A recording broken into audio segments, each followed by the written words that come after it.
کہ اللہ سبحانہ و تعالیٰ یہ کہتے ہیں، یعنی یہ حدیث قدسی ہے۔ اللہ تعالیٰ کیا کہتے ہیں کہ میں نے نماز کو اپنے اور اپنے بندے کے درمیان تقسیم کر دیا۔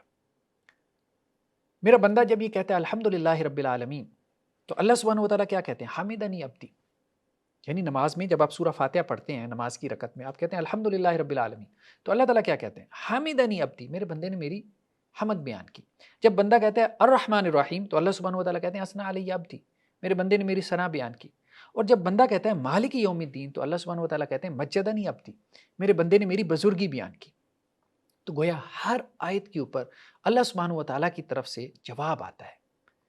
تو اس توجہ کے ساتھ یا اس کنسنٹریشن کے ساتھ ہم سورہ فاتحہ کو نماز کے اندر پڑھیں کہ ہر آیت پہ اللہ سبحانہ و تعالیٰ کی طرف سے جواب آ رہا ہے۔ اور جب بندہ کہتا ہے ایاک نعبد و ایاک نستعین، تو اللہ تعالیٰ کیا کہتے ہیں؟ ھذا بینی و بین عبدی، یہ میرے اور میرے بندے کے درمیان ہے۔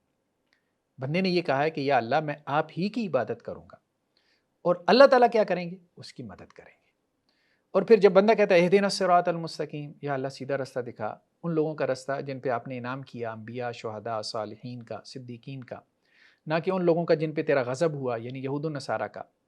جب بندہ یہ دعا کرتا ہے کہ اللہ تعالیٰ مجھے سیدھا رستہ دکھا، اس پہ چلا اور منزل پہ پہنچا دے، تو اللہ سبحانہ و تعالیٰ کہتے ہیں ھذا لعبدی، یہ میرے بندے کے لیے، میرے بندے نے سوال کیا اور جو اس نے سوال کیا اللہ نے اس کو دے دیا۔ اس نے ہدایت مانگی اللہ سے، اللہ نے اس کو ہدایت دے دی۔